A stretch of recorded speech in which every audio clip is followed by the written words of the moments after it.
Hello दोस्तों, education IQ में आपका बहुत बहुत स्वागत है। और जो आज का एमसीक्यू का जो पहला क्वेश्चन है वो आपके सामने है। पहले इन क्वेश्चनों को आप खुद से सॉल्व करने की कोशिश करना है ना। तो जो आज का पहला क्वेश्चन है ये राष्ट्रीय मानव अधिकार आयोग के संदर्भ में पूछा गया है और आपको ये बताना है कि जो राष्ट्रीय मानव अधिकार आयोग है इसके द्वारा किन किन मामलों पर विचार किया जा सकता है। और इसमें 3 कथन दिए गए हैं और आपको बताना है इसमें कौन सा कथन सही है। तो पहला कथन कह रहा है कि हाथ हाथ से मेला ढोने यानी मैनुअल स्क्वेंजिंग वालों से संबंधित मामलों को देख सकता है। तो पहला कथन बिल्कुल ठीक है। जो हाथ से ढोने वाले मैला को जो हाथ से ढोते हैं उससे संबंधित मामले को राष्ट्रीय मानव अधिकार आयोग देख सकता है। तो ये पहला कथन क्या है सही है। दूसरा कथन कह रहा है विमुक्त और घुमंतु जनजातियों की समस्याओं से संबंधित मामले। तो दूसरा कथन भी ठीक है। जो घुमंतु जनजातियां जो अगर उनकी समस्या से संबंधित मामले भी ये देख सकता है। और जैसे उसमें दिव्यांग होते हैं ना, तो इसके दिव्यांगों के अधिकारों की भी ये मामले देख सकते हैं। और इसके अलावा स्वास्थ्य अधिकार जो स्वास्थ्य संबंधी जो मामला है उसको भी देख सकता है। तो तीसरा कहता है स्वास्थ्य के अधिकार से संबंधित मामले, तो इसको भी देख सकता है ना। तो तीनों इसमें कथन सही है और तीनों मामलों को देख सकता है। तो इस हिसाब से आपका सी आपका सही आंसर हो जाएगा। और इसके अलावा भी अन्य मामलों को देख सकता है। जैसे बंधुआ मजदूरी का उन्मूलन हो रहा है तो उनको भी राष्ट्रीय मानवाधिकार आयोग देख सकता है। या भोजन का अधिकार से संबंधित कोई मुद्दा हो तो उसको भी देख सकता है। कोई बाल श्रम से संबंधित कोई प्रक्रिया हो रही है तो उससे भी उसको भी दे सकता है। महिलाओं बच्चों का कोई अवैध व्यापार कर रहा है तो ऐसे मामलों को भी राष्ट्रीय मानवाधिकार आयोग देखता है। महिलाओं के का लैंगिक उत्पीड़न हो रहा है तो ऐसे मामलों को भी देख सकता है। और दलितों से संबंधित मामलों को भी राष्ट्रीय मानवाधिकार आयोग देख सकता है। और जो राष्ट्रीय मानवाधिकार आयोग है ये आपका सांवैधिक निकाय है और इसका गठन मानवाधिकार संरक्षण अधिनियम 1993 के तहत इसका गठन किया गया था। किसका? राष्ट्रीय मानव अधिकार आयोग का। तो ये भी ध्यान रखना है ना। कब इसकी स्थापना हुई थी? 1993 और किसके तहत? मानव अधिकार संरक्षण अधिनियम 1993 के तहत। और ये क्या है? सांवैधिक निकाय। तो सी आपका सही आंसर है। नेक्स्ट क्वेश्चन की तरफ चलते हैं। नेक्स्ट क्वेश्चन है आपके सामने 3 कथन दिए गए और आपको ये बताना है इसमें सही उत्तर चुनना है आपको। और ये आपकी जो संविधान का अनुच्छेद 368 है उसके तहत संविधान में संशोधन की जो आवश्यकता होती है उसके संदर्भ में पूछा गया है। तो पहला कह रहा है कि जो अनुच्छेद 367 के तहत संविधान संशोधन की जो आवश्यकता होती है इसके लिए क्या क्या जरूरी है ना। कि राष्ट्रपति के निर्वाचन और इसकी प्रक्रिया। तो पहला कथन बिल्कुल ठीक है। अगर अनुच्छेद राष्ट्रपति के निर्वाचन की प्रक्रिया में अगर कोई बदलाव करना है तो अनुच्छेद 368 में इसकी संविधान में इसकी आवश्यकता पड़ेगी। तो पहला बिल्कुल ठीक है। नए राज्यों का प्रवेश गठन। तो दूसरा कथन गलत है। अगर नए राज्यों का प्रवेश या गठन करना है तो अनुच्छेद 368 में संविधान संशोधन की आवश्यकता की जरूरत नहीं पड़ती है। लेकिन अगर राष्ट्रपति के निर्वाचन की प्रक्रिया में कुछ बदलाव लाना है तो उसमें 368 के तहत इसमें संविधान संशोधन करना पड़ेगा। और कोई नए राज्य का गठन करते हैं तो उसमें 368 के जो संविधान है उसमें संशोधन करने की आवश्यकता नहीं है। तो इस वजह से दूसरा कथन क्या हो जाता है? गलत हो जाता है। तीसरा कथन कह रहे हैं संसद में राज्यों के प्रतिनिधित्व में परिवर्तन। तो ये भी ठीक है। अगर जो संसद है अगर उसमें जो राज्यों के जो प्रतिनिधित्व होते हैं अगर उसमें भी कोई परिवर्तन करना है तो भी 368 के जो संविधान इसमें संशोधन की आवश्यकता होगी। तो अगर बी कथन दूसरे कथन को अगर निकाल दिया जाए और पहला तीसरा कथन सत्य है तो सी आपका सही आंसर होता है। और संविधान संशोधन विधेयक 3 प्रकार के होते हैं। एक साधारण बहुमत की जिसमें एक में तो साधारण बहुमत की आवश्यकता होती है, दूसरे में विशेष बहुमत की आवश्यकता होती है और तीसरे में विशेष बहुमत और प्लस कम से कम आधे राज्यों की विधानमंडल की आवश्यकता होती है।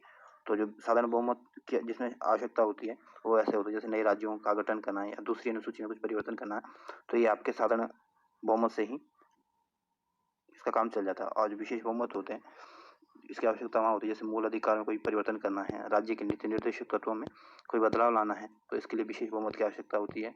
और जो विशेष बहुमत से पारित और प्लस आधे राज्यों की सहमति जो विधानमंडल होते हैं वहाँ से होनी चाहिए।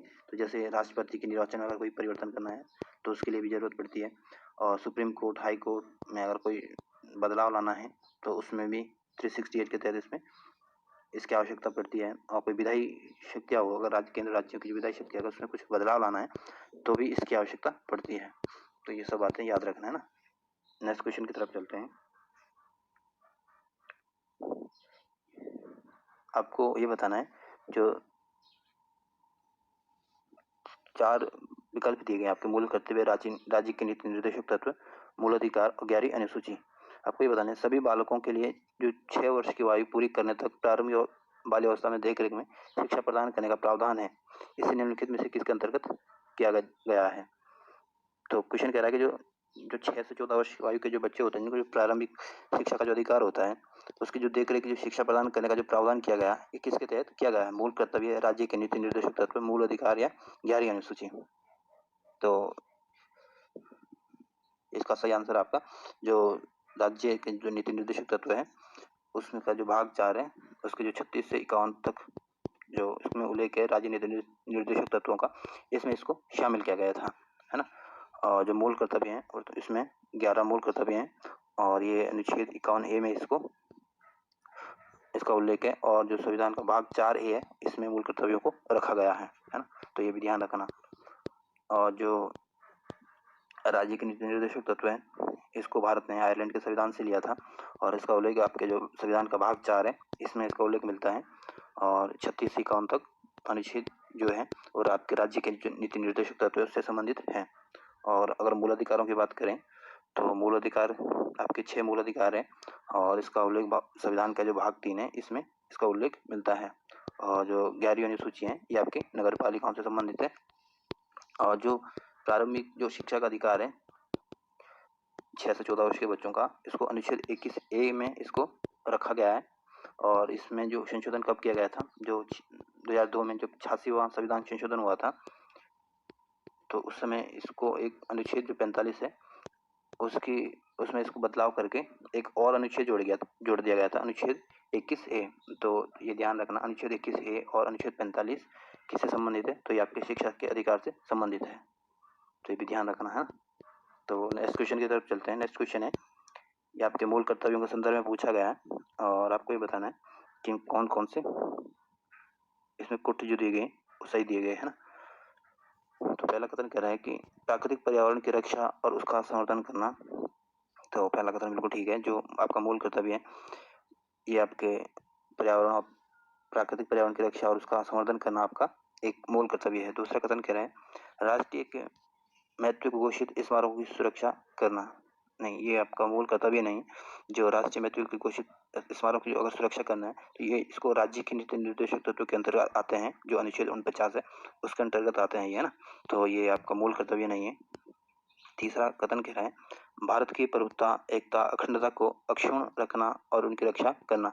तो तीसरा कथन बिल्कुल ठीक है। ये आपका मूल कर्तव्य कि भारत की प्रभुत्ता, एकता, अखंडता, उसको अक्षुण्ण रखना और उसकी रक्षा करना भी आपका क्या है, मूल कर्तव्य है। चौथा कथन कह रहा है समरसता और भ्रातृत्व की भावना को बढ़ावा देना। तो चौथा कथन भी ठीक है, कह रहा है कि समरसता यानी सबकी बराबरी और भाईचारे की भावना को बढ़ावा देना भी आपका क्या है, मूल कर्तव्य है। और जो मूल कर्तव्य है, इसका उल्लेख आपके अनुच्छेद 51A में है, और संविधान का जो भाग 4 है, इसमें इसका उल्लेख मिलता है। और संविधान का पालन करना, उसके आदर्शों को मानना, ये सब क्या है, आपके मूल कर्तव्यों की श्रेणी में आते हैं। तो अगर इसमें दूसरा कथन अगर निकाल दिया जाए, पहला, तीसरा, चौथा कथन सही है, तो सी आपका सही आंसर हो जाएगा। नेक्स्ट क्वेश्चन है, बहुत प्यारा क्वेश्चन है ये। जो डॉक्टर भीमराव अम्बेडकर द्वारा जो किस अधिकार को संविधान की हृदय और आत्मा के रूप में वर्णित किया गया था। आपको ये बताना, जो 4 अधिकार दिए गए हैं, इनमें से कौन से अधिकार को, जो हमारे संविधान के पिता जिसको बोलते हैं डॉक्टर भीमराव अम्बेडकर को, इसने कौन से अधिकार को संविधान का हृदय और आत्मा के रूप में वर्णित किया गया था।